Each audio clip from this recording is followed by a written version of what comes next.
Fellas, I am so glad that football's back. And now, with NFL Sunday Ticket from YouTube TV, I can watch every game every Sunday. That is my green flag ritual. Chan, what were some of the things you did as a player? I had to eat pasta, and after the warm-ups, right before the opening kickoff, I had to run in the end zone, pray, point up to wherever my family was in the crowd, and know that I'm out there to love them. And I told y'all about the cleats, but my favorite was I had to watch highlights of myself. Past success equals now success, or at least that's what I thought. I mean, to watch yourself ball, thinking about envisioning what you're gonna do today, that was dope. For me, it was riding to the stadium with my teammates 5 hours early. I wanted to make sure I could set out all my pads, make sure my gear was right, and read my Bible verses. Chan, for you now, right, as the patriarch of the house, what are your red flag don'ts when it comes to rituals? We usually get to the game 5 hours early to play. I'll get to the multi-view 5 hours early to watch these games. You can't spill no beer. Boneless wings are not chicken wings. Those are chicken nuggets with sauce on them. And don't talk to me during these games. I'm not telling you what blitz that was. Listen, those are Channing's red flags, but your green flag, and it's the ultimate green flag, is NFL Sunday Ticket from YouTube TV. You can watch every game, every Sunday, and use the multi-view to watch 4 games at once. I don't have a flag to throw, and normally the red flags is for review. This don't need to be reviewed. Hold up, limitless, take a stomach, got pin in it. I fought the head to witness it. Got my people feeling militant. Way I'm feeling, got me up. On the mission, got me up. Knowing me, I got the key. On this vision, I can trust. Limitless, take a stomach, got pin in it. I fought the head to witness it. Got my people feeling militant. Way I'm feeling, got me up. On the mission, got me up. Knowing me, I got the key. On this vision, I can trust. Limitless, take a stomach, got pin in it. I fought the head to witness it. Got my people feeling militant. Way I'm feeling, got me up. And action. No, listen, just don't be weird. You got it. Hold on, my girl.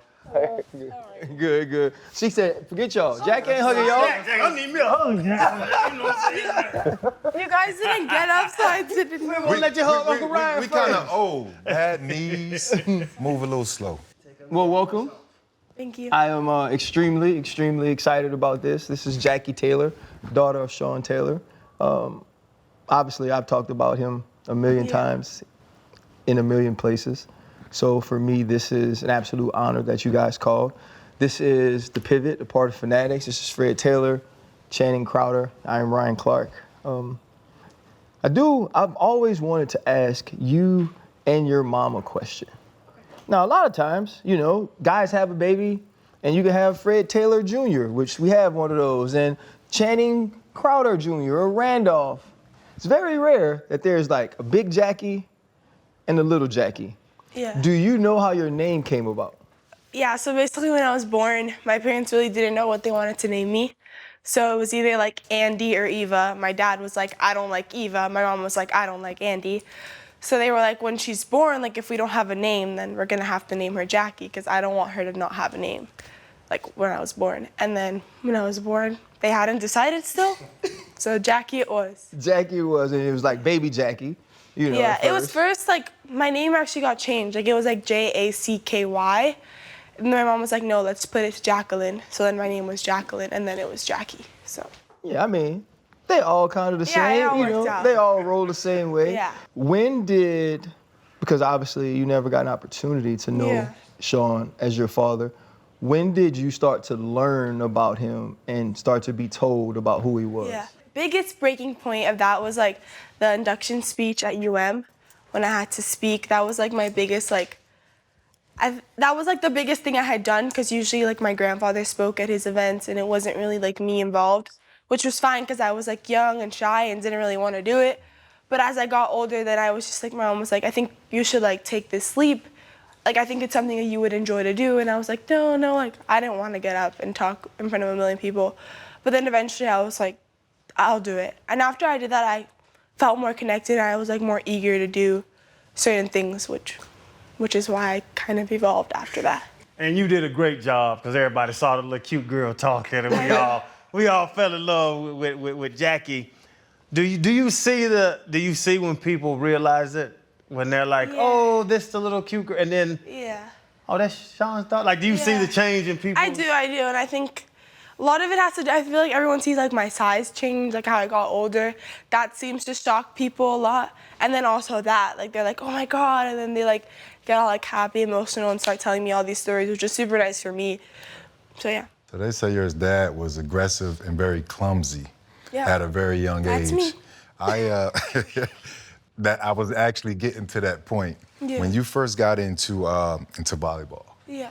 I hear that you were pretty much like your dad. Your mom bought you, she bought you volleyball shoes and took you away from dance class, and you eventually started your volleyball career there. Yeah. The similarities between yourself and your dad, when you hear those stories, what does it make you think of yourself? At first, they got really repetitive. I was like, oh my God, again, someone's gonna tell me I'm this and that.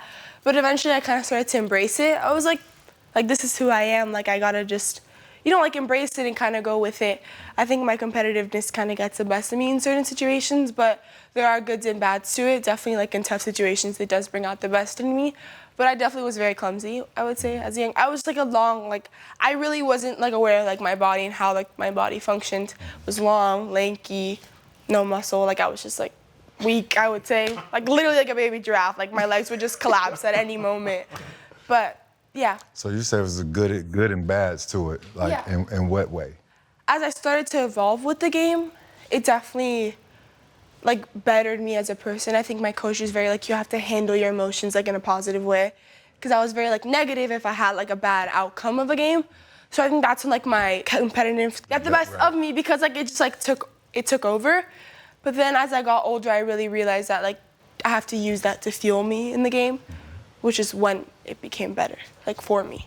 I talked to your coach and I was just asking him different things about recruiting you. Mm-hmm. And he said one of the things that was very exciting when recruiting you was how much love you had for Gulliver Prep. Yeah. Now, everybody knows who your father was when it pertained to athletics, but your mom was a really good soccer player as well. And so athleticism runs in your family, but he said it was really, what he loved about you was how bad you wanted to win a state championship. Yeah. And how bad you wanted to do that at your school, which your father brought the first state championship in football. You did the same in volleyball.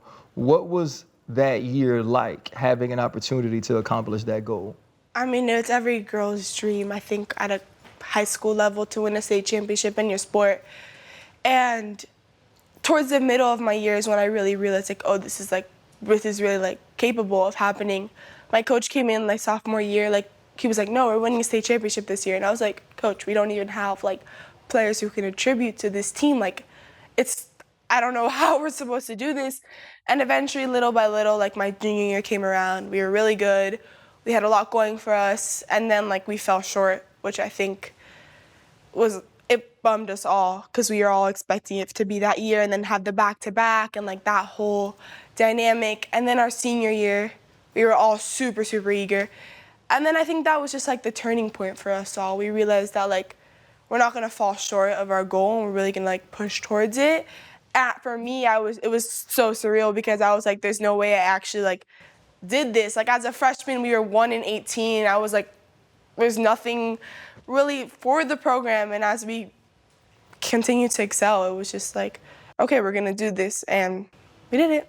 How did you go in to be from the baby giraffe to then the captain of a championship team, to be honest? That transition. I mean, I worked really, really hard. I think it didn't just come, like, with my athleticism and just me being me and, like, the name. I worked really hard, like, behind the scenes, always going in the gym when I could, taking, like, the extra steps, which allowed me to get better. But I also was trying to play catch-up. A lot of girls start pretty young, like 13 years old, and I started when I was, like, 15, 16. So I was pretty new to the sport, and I needed to excel at, like, a rapid rate because if not, I wasn't going to, like, be at the point where I needed to be my junior, senior year to get recruited. And I wasn't even going in with the mentality of getting recruited. It was just like, oh, I'm going to go play volleyball, like, as a fun sport. Didn't even think I was going to be playing college volleyball. You said you worked very hard for it. Mm-hmm. Does having or knowing the legend of your father, does that give you like an extra push or extra sense of motivation to live up to what he would probably expect you to be if he were here? Definitely, as like my sophomore, junior year approached, I really started to like embrace that role. And I was like, oh, this is who I am gonna be, and this is who I'm gonna like follow along with it, like bringing his legacy through with me and like carrying it on. But I also like really was big on creating like my own name and like being my own self. So like finding any way to like do that, I did it, and definitely carrying his name through in every aspect of my game, which was. RC, you posted something the other day about, I guess it pertained to success, leaving clues or something like that. Footprints. Footprints? Yeah. The OGs. Yeah. Your grandfather, Pete, I think he's like 5'9". Your grandmother is like 5'4". But your dad just kind of blew up out of nowhere, kind of like Michael Jordan. Like it's Fred Jordan, he's what, 5'9", his parents are all short. His brother's short. And now he's 6'6". Like he was born, in my opinion, to be great, much like your dad. And here you are.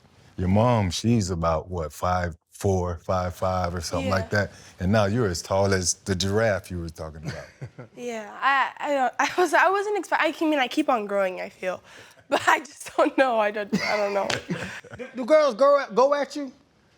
Because on the one side, I was just thinking what Freddie was talking about, like, you know what I'm saying, the expectation, who your dad was, the athleticism, the greatness, the athletic prowess.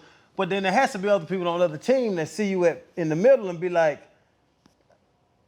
I'm gonna take her head off. Like, if I embarrass Jackie, it's gonna make me look good, because you do fill the stands with D1 coaches when you were getting recruited. You know what I'm saying? Did people go at you and talk trash? I don't know how volleyball is, but did people talk trash? At the net? Yeah, because I'd have been in there letting you have it. It's bad. Like, especially in club, when you get to like the Texas teams and like the girls who are big, like I'm considered small. Like they're like 6'5". I'm like, yeah, you beat me. I'm not that tall, but yeah, they do talk a lot. And I think that's like the best way to get me going. Oh, okay. Like, if someone starts to like talk to me, I'm like, okay, thank you. You just fueled me a lot. And I just. So they would go at you, but it actually helped you. No, it helps me so much. People don't like, I think girls are like, oh, I'm gonna talk to her and get in her head. I'm like, okay. And then it just helps me. Yeah, because you could jump a little bit. I see you get up there. Yeah, well, you have to. In talking to your coach, he said that you and your mom both asked about playing middle. Yeah. Because to play middle, and I'm talking like I know a lot about volleyball, I do not know a lot about volleyball. Yeah. That's why I called somebody that did. But he said in playing middle, a lot of times the ladies or young ladies are taller than you are. And so I asked him, okay, what made you recruit her? Why is she still going to play middle? And he talked about athleticism, but he said instinct. And eventually it got to the way you worked. He spoke about how you were in the weight room. Yeah. And genetics are a very strange thing, Jackie. Obviously, your face is his face, and, Fred mentioned your mom not being very tall, but I remember Chad Johnson, who's now my friend. At this time, he wasn't. And your dad wore gold fronts, like gold grill in the game, and Chad Johnson would too. And so Chad's like bouncing in front of the huddle before the game, and Sean's in the back, and he walks around the front. Like, this is when Chad was the man. He was a rookie at the time, and he was like, by the end of the day, I'm gonna be the only person out here with gold fronts. And Chad just trotted back to the other end of the huddle, and we started to play. He picked off the first ball. But like all of those things, when I listen to you talk about the way you want to work and your drive to excel, are very similar to him. Now that you have taken that next step to the college level, what are you doing to make sure you are prepared for those 6'5" athletic girls who have the experience of college? Experience is something in the game of volleyball that you can't really beat as a freshman. Like, if you're a fifth-year senior, if you're a fourth-year starter, like, all those things are gonna they're gonna outweigh the freshman, And the things that I can control, I can control, obviously, but the things that I can't control, I obviously can't control. So finding ways to, like, really excel in things that I can control will be my ultimate way of, like, trying to balance myself and trying to show, like, oh, I can play and I can attribute to the game in a positive way, like, not just at the high school level, but at the college level, and, like, achieve all the, like, accolades that I want to achieve. But yeah, I think I'm really dynamic, which I'm short, but it allows me to, like, be able to get from, like, net, like, left side to right side, because as a middle you need to be dynamic, and just getting off the net quick Obviously, my block, I'm short, but I can still jump. So that also like allows for that. But yeah, just working. Jackie, you do realize you're actually not short. No, I'm not short, but in the game of volleyball, like I don't feel short when I play because I don't really like, I'm not like, oh, I'm short when I play. I like play like I'm the biggest person there. But when you look at like, oh, like the stats, like 6'3", 6 feet, you know what I mean? In my position, I am considered short. It's like the little quarterbacks. Yeah, like you 5'11". It's like, for example, it's like Steph Curry. Like, he's not a tall basketball player. Right. But he still excels in his game. Hey, tall man. I have a question. Mm-hmm. When you dating people, how tall do you care if they tall or not? Yeah, they have to be taller than me. You shouldn't be dating. What you dating for?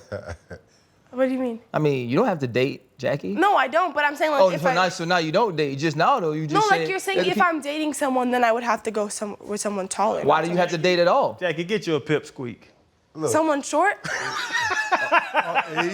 he's committed to Uncle RC's role now. He's done interviewing. Yeah, I'm trying to figure out. No, there's So no, why are you even? Why are there's you no even? dating going why on. Are you even, So why are we even thinking about how tall people have to be to date, Jackie? If we're not dating, Okay, would you have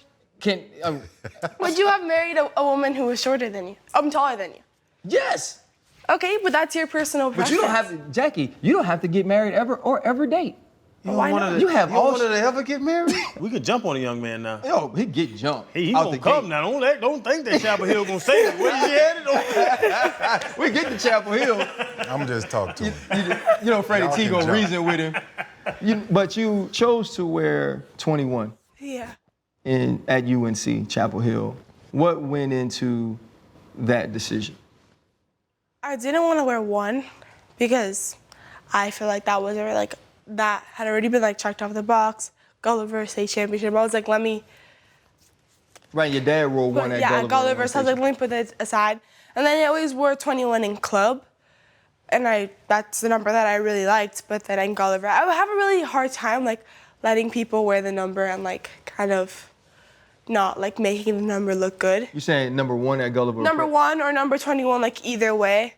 So I think that's like was my ultimate instinct. Like, no, I'm gonna wear that number. Like I want to like represent it. So yeah, when I was like, you know what, this is like something that I'm gonna take on in college. I think it puts more pressure on me, but it's like I'd rather have the pressure than like just let someone kind of. You've embraced pressure. Yeah.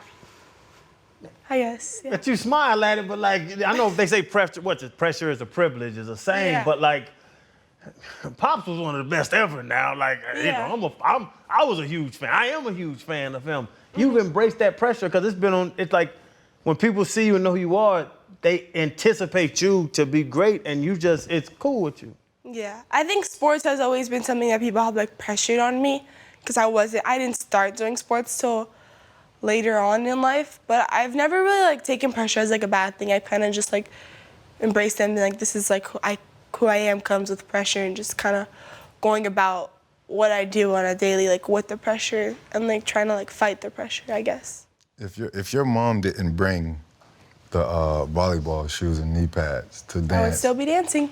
still be dancing. Probably. So no sports at all. Probably not. Wow. Why did she finally make the decision to bring the volleyball shoes up?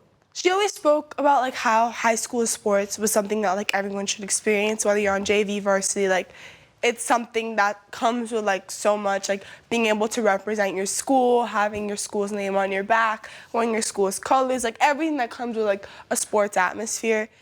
And that was something that I never wanted to experience because I was like, I don't want to do it, like I don't want to be the worst one in the gym.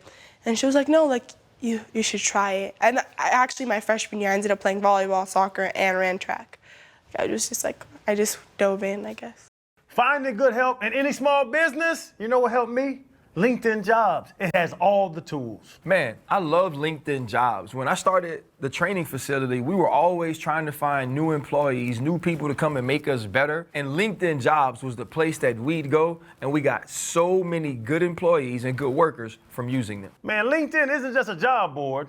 It helps you hire professionals that you can't find anywhere else. Even those folks that ain't looking for a new job but might be open to a new role. In a given month, over 70% of LinkedIn users, they're not using any other sites. On LinkedIn, 86% of small businesses get a qualified candidate within 24 hours. Hire professionals like a professional on LinkedIn. LinkedIn Jobs has the tools to find the right professionals for your team faster and for free. LinkedIn knows that small businesses are wearing so many hats, and you may not have the time or the resources to hire. And that's why LinkedIn is constantly finding ways to make this process easy. And they even just launched a feature that helps you write job descriptions. Bro, if you're not looking on LinkedIn, you're looking in the wrong place. Post your job for free at linkedin.com/pivot podcast. That's linkedin.com/pivot podcast to post your job for free. Terms and conditions apply. Even to take it a step further, I think it was great by her to put you in that arena because it teaches you life skills. Yeah, of course. People skills, leadership skills, and just things that you can carry on and also give back to other people.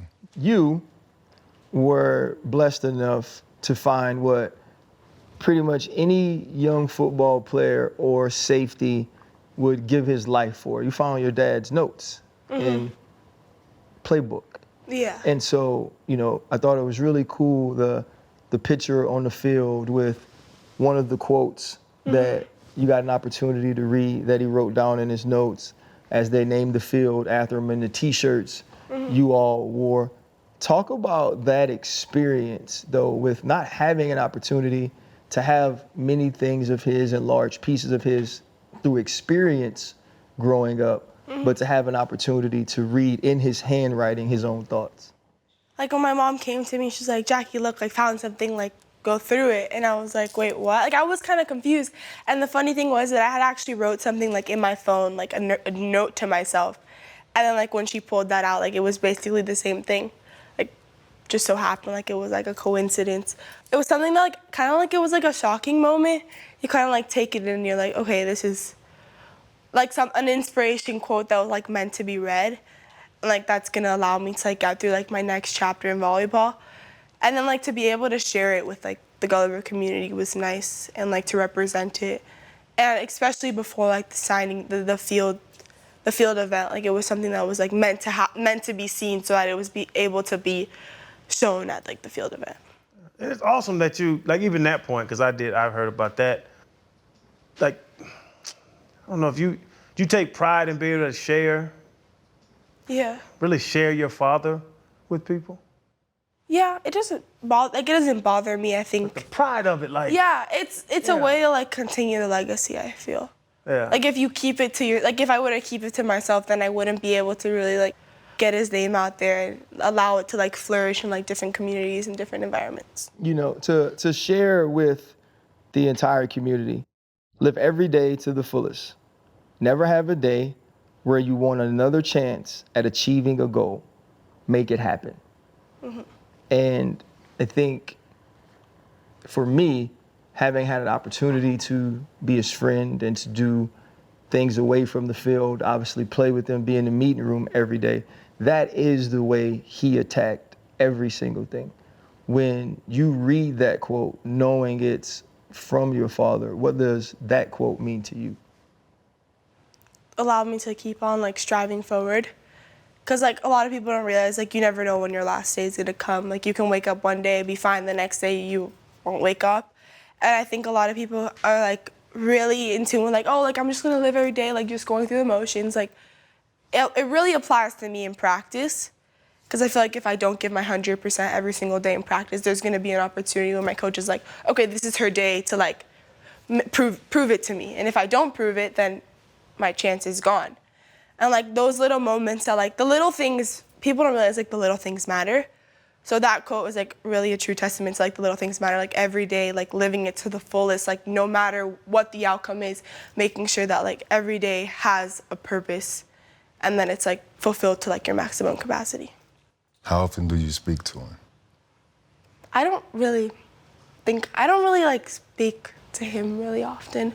I think I just, like, go through my intentions throughout the day, like, thinking, like, would he, like, be okay with me doing it? Would he want me to do this? Would he, like, like, those little things. But I don't really, like, be like, okay, like, let me just talk to him, like, you know what I mean? A friend of mine shared that they DM'd Ryan and said today his a day his career, or he was going through bad practice or something, and he said that Sean shared with him to be the hammer and not the nail. And a lot of things changed for RC. If he were here today, what do you think he would say to you? I don't know. Probably. I think I wouldn't be in the situation that I am in now if he were here today. What do you mean by you wouldn't? Like, I don't think I would be playing volleyball, if I'm being quite honest. Like, I don't think I'd be playing the sport. Like, I think I would have started probably sport much younger and been like, and had like all those, like as a little kid, had like the little moments in sports and allowed it to like excel past that in probably another sport. Like my aunt always tells me like he really wanted you to play tennis, so maybe tennis. I don't know. You've been a tall tennis player though. I know, I would have been, or something. I think other than maybe I would have gotten dragged into basketball. I don't know, but. I ask you, could you hoop, Jackie? I can't believe you just can't. I promise you, like I will go outside and show you after. It's really hard for me. Because you said you tried track, right? Track, soccer, and volleyball. You never even Ray Allen is at your school. A Hall of Famer was at Gulliver Prep. Asked you to play basketball, and you said no? I was getting recruited for volleyball. I had a lot online. And I have a friend actually who was playing basketball and came down on her ankle and broke her ankle and was out for a season. So you was like, bump that. Yeah. Like, I've never played, I couldn't even tell you how to dribble with two hands. Like I can only dribble with one hand. You're only supposed to dribble with one hand, Jackie. Don't you like? Oh, you say like use the other hand. Yeah, like use both. I can't even use my left arm. It's like I can cut it off and I'll be okay.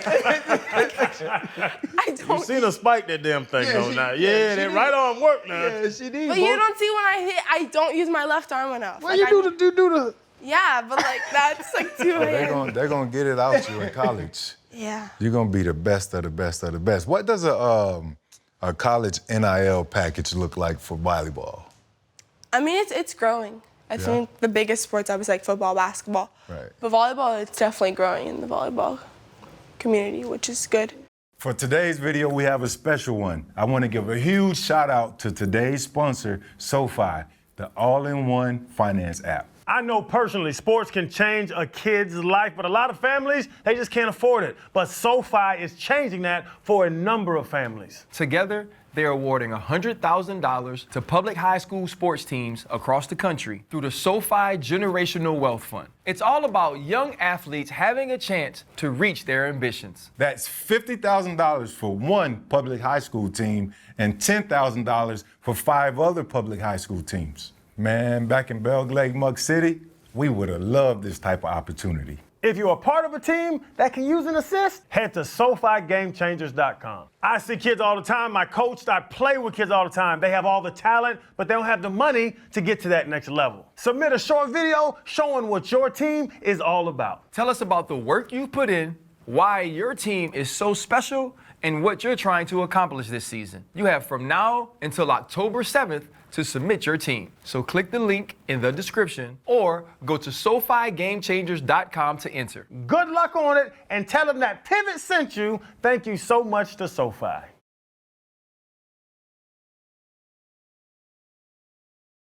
Talk about growing women's sports. You know, there's the shirt, you know, everyone watches women's sports.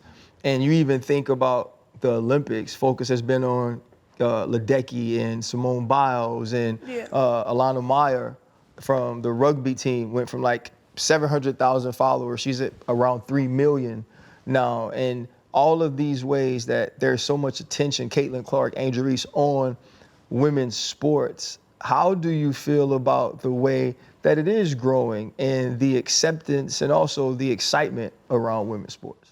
It's super exciting. I feel like women's sports has kind of been like put aside for so long, and just to be able to continue to excel, like passing men's and all this stuff, I feel like women have such a voice, and allowing them to have the voice is so important because they really do, they are change makers. And you can just see it from like the small percent. Like now everyone in the Olympics is wearing, everyone watches women's sports. And who would have thought that would have been a sport like just tailored to a woman that's now having, I don't even know the sales, but just beyond that, like you're seeing all these women change the game for men and women, and changing little girls' mentalities, which I think is every girl's dream, to really have an impact on the younger generation. You're ahead of your time. Where did that come from? Like, just sit down how you are. We were joking about it, how you're shy. Nothing has come off shy right now. Like, you know what I'm saying, well-spoken, understands everything. Like, where did you get that? I don't know. I don't know. I feel like I've done a few of these. I was actually pretty shy when I got like interviewed the first time. Gabby would always be like, "You want to do this?" I was like, "No." Like, I can't even get a word out. But with time, it's just become easier for me. You are studying medicine, but when we had an opportunity to talk, you was like, I may want to try the TV thing. I even be a pivot intern, which is something I already put into place. But when you think about your future, even beyond volleyball, what are some of the things you want to accomplish? I really like to help people, which I think is why I wanted to study medicine. Like that, like nurturing, helping others, like being able to, like, in the health department, like you're helping someone's lives be changed. So that's like really been my whole like thing, like internally. I don't know, I've always wanted to help people. And like stuff like broadcasting and all these things, like you're helping people like mentality wise, allowing them to change mentality, be like the change maker for those little kids. And I also like to interact with people, which I think is why I kind of was like, oh, like maybe I would be interested in this. Well, you'd be perfect for it. You did a piece with Together X.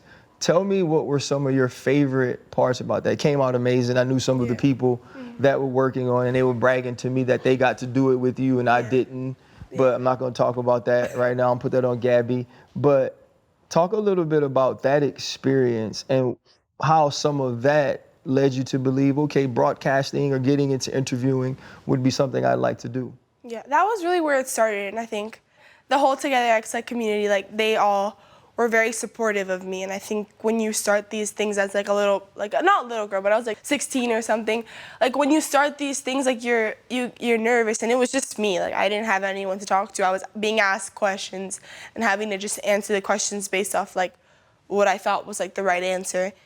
And that was really like my breaking point. Like I felt really comfortable on the camera, and I really enjoyed doing it, just to be able to talk about like my dad and like the Gulliver like legacy, and like how I'm being able to like do things at Gulliver volleyball wise and community wise to like change the program.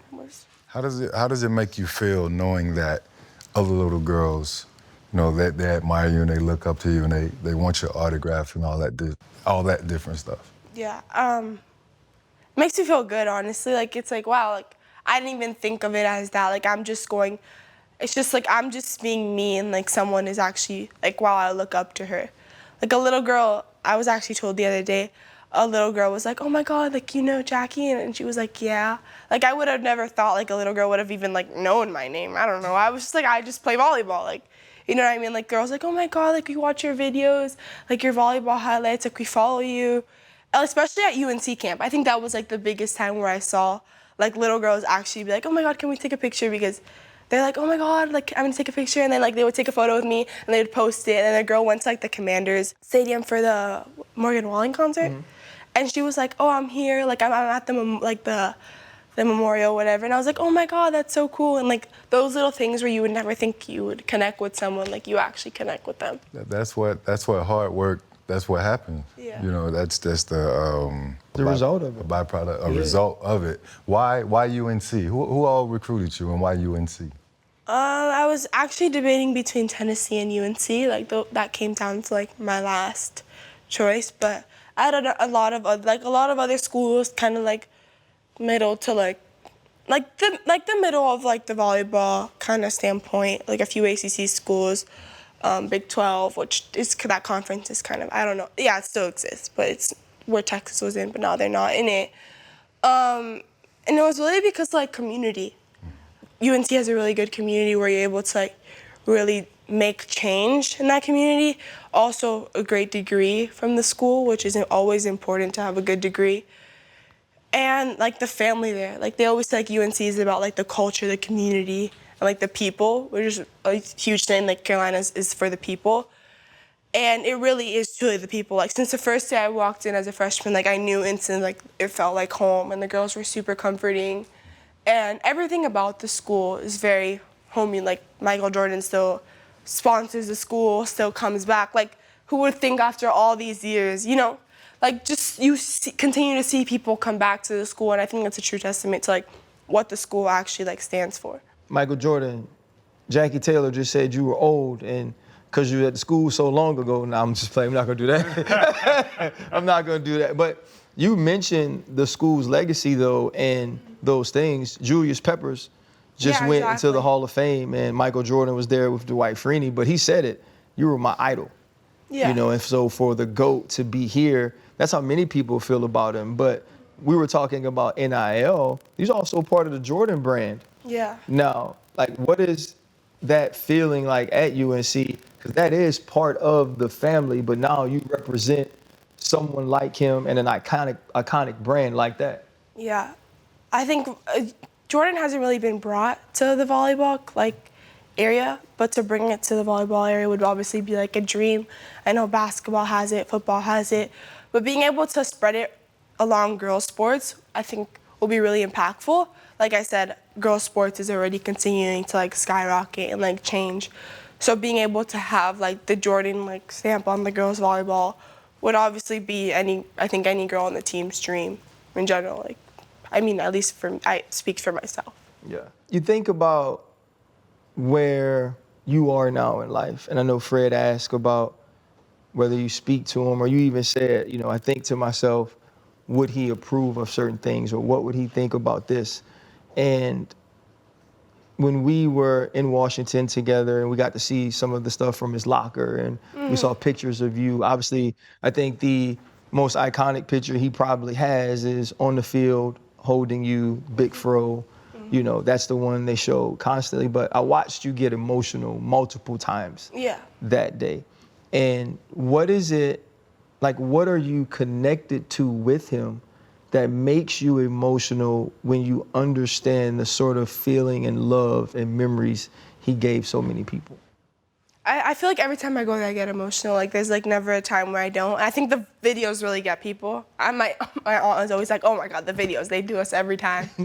I think like someone who works so hard, like for him to be able to have experiences, I mean, I'm sure he would have played football for many, many years after, but like you work so hard for then your like legacy and like what you strive for, like, oh, one day, like, to be at the field, like, getting his jersey retired, him being the one on the field. Like, all those little things, like, are like, wow, like, just taken away from him. And I think it's an honor that I get to do it, but of course, I mean, I would love for him to have been able to do it himself. Yeah, but I was gonna say, you talking about the videos, because the pics, there's two pics I just remember when he snatched it over the boy's head. And it's a couple plays I just remember when his name is said, it clicks. Honestly, when he knocked that damn punter out of the Pro Bowl, that's a lot of people's like video of him. You say Sean T.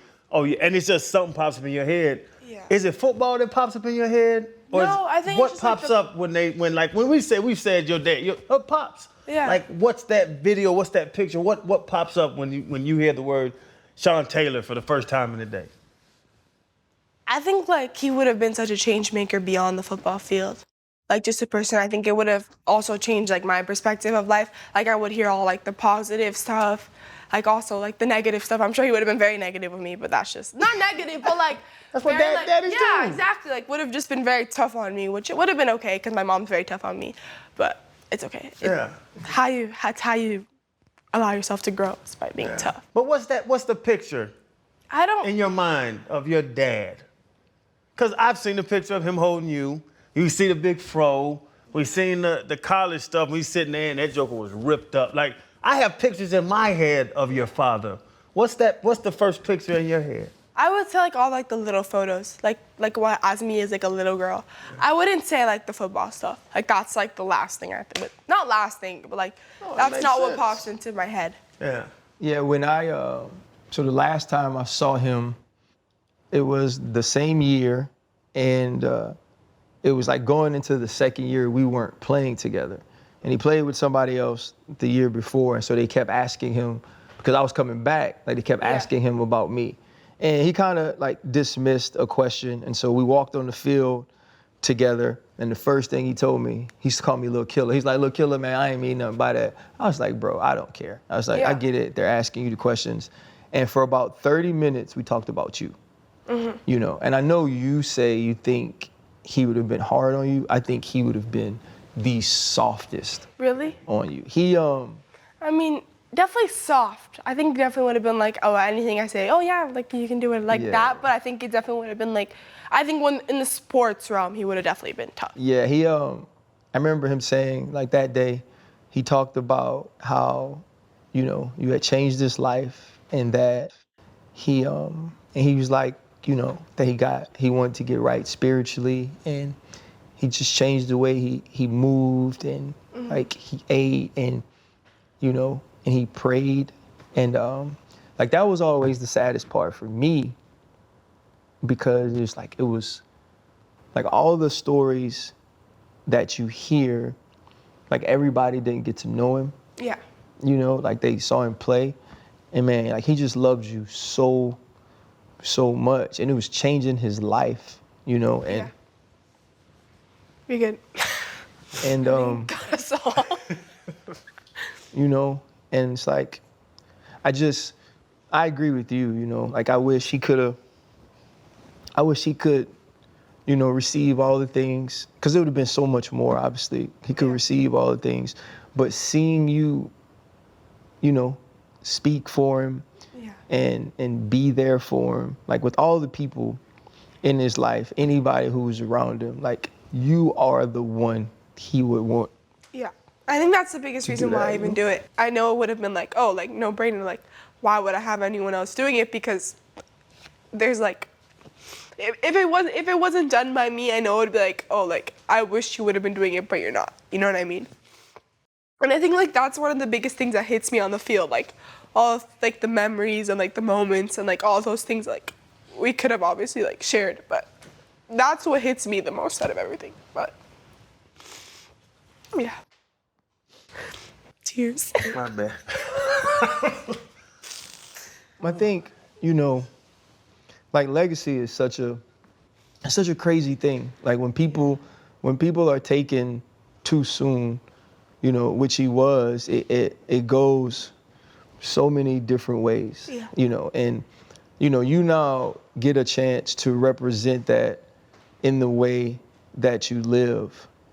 But aside from that though, how important is it that you get opportunities to show people who Jackie is? You know, because there's like some people that cast this large shadow.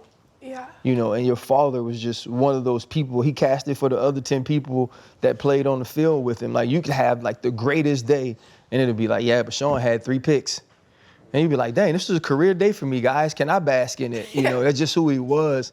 But do you ever find it difficult to just be Jackie Taylor? Sometimes, but I think that's like my biggest emphasis on like how I am as a person, like the way I do certain things, the way I am when I play. Like the biggest example is when I was at a track event, and like I got second or third in my event, and like the guy was like, "Oh, Sean Taylor's daughter, Jackie Taylor," and I rolled my eyes because I'm like, why can't I just be Jackie Taylor? Like why can't I just be myself in this moment? You know what I mean? And I love the legacy that I carry, and I love carrying that legacy. I love having a huge emphasis on it, but like, why can't I be myself? You know what I mean? And that's like the biggest thing, like for me, like using the name before mine. You know what I mean? Yeah. Like you can say my name, you can say both our names, but say my name first. You know what I mean? Yeah, how much of that though drives you, you know, because it's one of those things. You know, we think about the father-son sort of duos in sports, you know, where there's like, now there's Marvin Harrison and Marvin Harrison Jr. You know, him getting an opportunity to be talked about without his dad. It took him to go through Ohio State, become this star, be the 4th overall pick. And now we just know it's Junior. Yeah. You know, how much does it drive you to show people that, yes, this legacy is important to me, but it's also important to me that I grow as myself, both as an athlete and a person. I think that's why I play volleyball, like to just build my legacy. Like I love the sport itself, I love the game, I love everything that comes with it, but it also is an opportunity for me to build just myself. And it's like something that I have like side. I think it would have been harder if I would have been a boy. Like if it would have been a boy's perspective, like you have to then play football and then you have to go through that. Like I'm a girl, so I'm able to like do stuff that like is dedicated to myself, and I'm able to go along that route of like, no, I play volleyball. Like he played football, but I play volleyball. And I'm allowed to like be myself on the volleyball court and not have to worry about like, oh, I have to make X amount of tackles and X amount of this and X amount of that. Like I'm just able to be myself. That's what he would want. As you knew him and you speak about him, I know Ryan's talked about it a number of times, like the competitiveness inside of you. Yeah. He would tell you, be better than me. Oh yeah. Like, that's why I'm tearing up, because it's like, no, you're like, no, I'm Jackie. Yeah. And that's exactly what he would want to say to get outside of anybody else's shadow too. You're talking about the big shadows that are cast. That's what I think he would tell you to do. When your mom got married, I was working. I couldn't come. But Yonk came and, you know, some of her friends, you know, were there. And you've grown up in this family with Shay, your mom, your siblings. What has having that family allowed you to sort of have comfort in is that, yeah, even though he isn't here, I still grew up in a house full of love. Yeah. I think I'm super lucky to be able to have siblings, a dad I call dad, a mom, like everything. I think a lot of girls don't get that, but I do.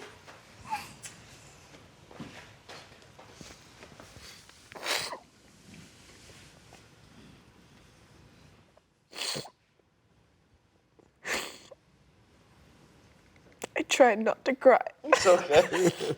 This is a good reason, actually. Yeah, let it This all is a out. good reason. Yeah. Definitely.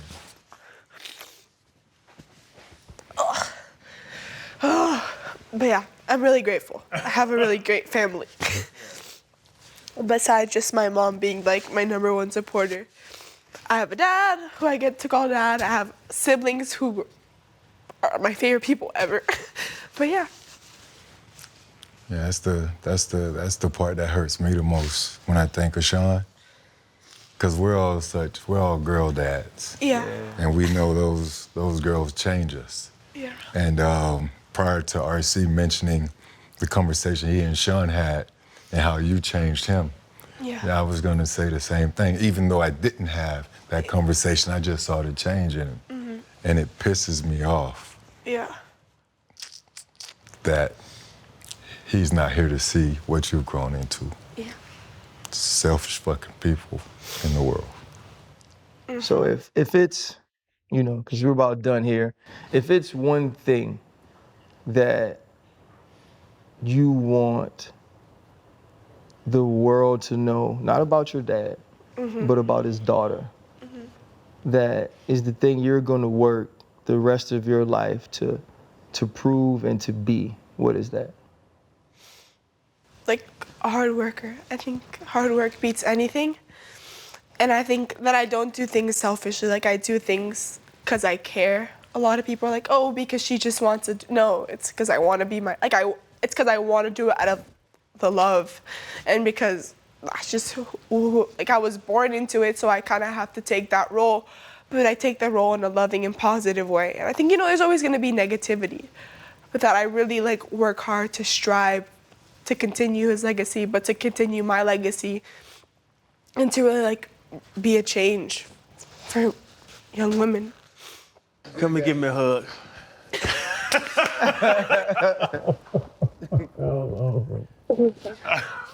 Oh, good God.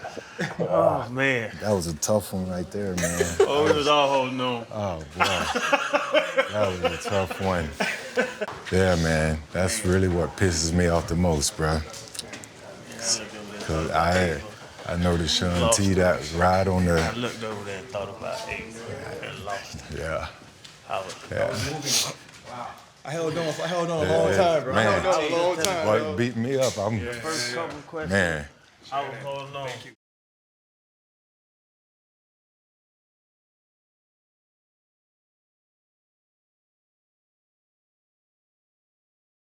Hold up, limitless.